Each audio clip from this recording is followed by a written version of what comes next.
भगवान ने सभी गोपियों से कहा कि कल शरद पूर्णिमा की रात है। गोपियों से कह रहे हैं भगवान कल शरद पूर्णिमा की रात है, तुम लोग 16 श्रृंगार करके आओगी। जो जो लेती जाए वो बैठती जाए अपनी अपनी जगह पे। 16 श्रृंगार संभाल रही। उधर कैलाश पर्वत पर पार्वती जी सज रही। मैया कैलाश पर्वत पर पार्वती जी सज रही हैं। इधर गोपियां अपना श्रृंगार संभाल रही हैं। कैलाश पर्वत पर पार्वती जी सज रही। भोले ने जब उनको देखा तो कहने लगे, तो क्या बोले, कहने लगे जी बताओ पार्वती मैया, कहाँ की तैयारी हो रही है? अरे महाराष्ट्र में जा रही हूँ। पार्वती से कहा पार्वती तैयारी कहाँ की है? अरे महाराष्ट्र हो रहा है। पार्वती कहने लगी तुम्हें पता नहीं है, वृंदावन के निधवन में कन्हैया गोपियों के साथ में महाराज करेंगे और वहीं की तैयारी हो रही। भोले बाबा बोले का हम नहीं चलेंगे ना। मर्दों का कोई काम नहीं है, पुरुषों का। वहाँ पुरुषों का काम कोई नहीं है काम। भोले ने कहा पार्वती कोई बात नहीं, हमें ले चलो। तो तुम्हें नारी बनना पड़े हो। हाँ। जब ज्यादा आग्रह किया तो पार्वती बोली एक काम करो कि तुम्हें ऐसो करो। महाराष्ट्र में पुरुषों का तो कोई काम नहीं है। तो तुम एक काम करो। क्या करें? हमारी जो चुनरिया रखी है सो तुम सर पे डाल लो और जो लहंगा पहन लो और नर से नारी बन जाओ। सुनो कैसे कि ये लहरीदार चुनरी माथे पर डाले,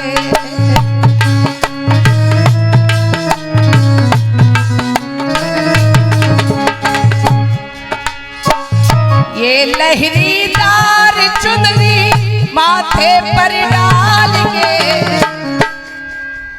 भोली बन जाइए भोला घूंघटा निकाल के। भोली बन जाइए भोला घूंघटा निकाल के।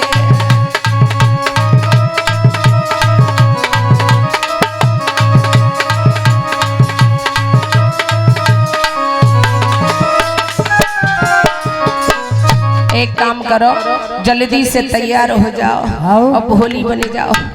भोली बन करके जब भोले महाराज को चलने लगे, पार्वती बोली कि औरतन की तरह चलो, जो मर्दन जैसी चाल मत चलो, औरतन की तरह चलो। लेकिन भोले बाबा ने कहा करो जल्दी जल्दी चलन लगे। अब जल्दी जल्दी जो ही चलन लगे सोई महाराज यज्ञपति जी उनकी साड़ी छूटन लगी भोले बाबा की। यज्ञपति महाराज कहाँ ध्यान हुआ तुम्हारा? कहाँ जा रहे हो? बैठो वहीं। उनकी साड़ी छूटने लगी।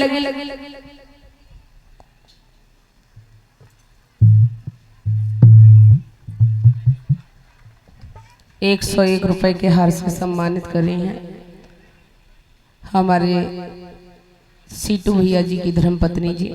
प्रभु से प्रार्थना करते हैं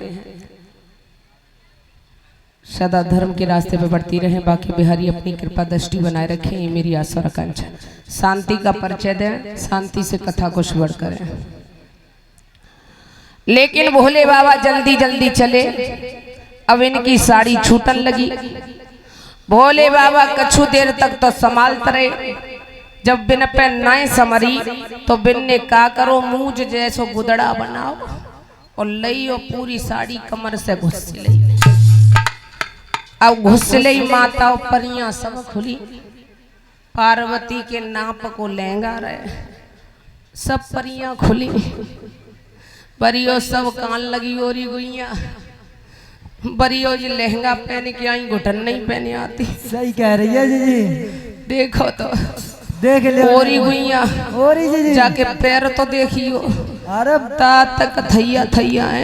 ओरी जी बीचिया देखिए, बीचिया कैसे है जाके। गुइया हाँ देखो तो तब तक एक बुढ़िया बोली और गुइया हाँ दीदी देखियो तो हमें जी मालूम पत्ती जी नगला बाबा में नई नवेली आई है। सही कह रही है जी। देखियो तो जाए तो चलिए उसको सऊर नहीं लक्षण उन्होंने देखियो बहना कैसे चल रही है। पैर में को ढूंढा जा देख लो दीदी। अब कोनी से भोले बाबा भीड़ को हटाते जाए और अपन आगे निकलते जाए। दूसरी बोली कि नई नवेली है कोई बात ना बहना निकलन दो नई नवेली है। भक्तों उसी समय महाराज का दरबार आ गया। मुख्य दरवाजे पर राधा जी खड़ी हैं तो और जब मुख्य दरवाजे पर राधा जी खड़ी तो पार्वती बोली सुनो भोले बाबा शांति से कह रहे हैं तुम्हारे कान में जैसे ही हम निकले तैसे ही तुम हमारे पीछे निकलेगी। ठीक है ना जैसे ही हम निकले तैसे ही तुम हमारे पीछे निकलिए। आज राधा पार्वती जी तो निकल गई और राधा ने भोले बाबा को पकड़ लो और जैसे ही भोले बाबा को पकड़ो आज पार्वती जैसे ही निकली भोले बाबा रुक गए। भोले बाबा ने नागन को इशारों कर दो और जैसे ही नागन को इशारों करो नाग फुसकार मार मार के खड़े हुई गए और जैसे ही फुसकार मार मार के खड़े भये सोई राधा की चीख निकल गई। अब राधा की चीख निकल गई चिल्ला करके कही कन्हैया कन्हैया और जैसे ही कन्हैया कही देखे कि दरवाजे पे कौन है। आज हरे और हरे का मिलन हो गया। बोलिए हरे हरे भगवान की। अब कन्हैया सोच रहे धन्य भोले। कन्हैया तो जानते थे कन्हैया सोचने लगे धन्य भोले। राधा से कहा राधे आने दो स्टाफ का मामला है आने दो स्टाफ का मामला है। भोलेनाथ को प्रवेश मिले वो महाराज में और जब भोलेनाथ को प्रवेश मिला अंदर जाके पार्वती ने भोले की साड़ी संभालनी चाहिए। भोले बाबा कहने लगे रहने दो जो संभालनी चाहिए था तो संभाली न अब संभाल रही हूँ रहने दो हम अपन ऐसी बांध के चले जाए। 22 समय रास में पहुंच गए। भोले बाबा कहने लगे पार्वती अब प्रवेश तो मिल ही गया है अब रास को हमें धस के देखना है। भोले बाबा पहुंच गए रास देखने के लिए। अब सभी गोपियां कहने लगी भोले बाबा नाचो। अब भोले बाबा नाचन तो लगे लेकिन तान नहीं मिली और जब तान नहीं मिली तो उसी समय कन्हैया आए। कन्हैया कहने लगे क्यों राधा जी बताओ तुमने रास तो शुरू कर दिया लेकिन तुमने पूजन नहीं किया। तो राधा जी कहने लगी किनको पूजन।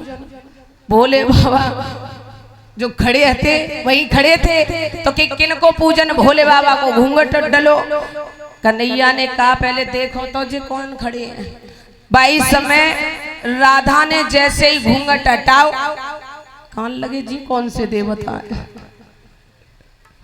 बताओ जे कौन से देवता है। उसी समय कन्हैया बोले जे गोपेश्वर भगवान है गोपेश्वर भगवान। उसी समय भोले बाबा ने रास प्रारंभ किया है। बोलिए गोपेश्वर भगवान की।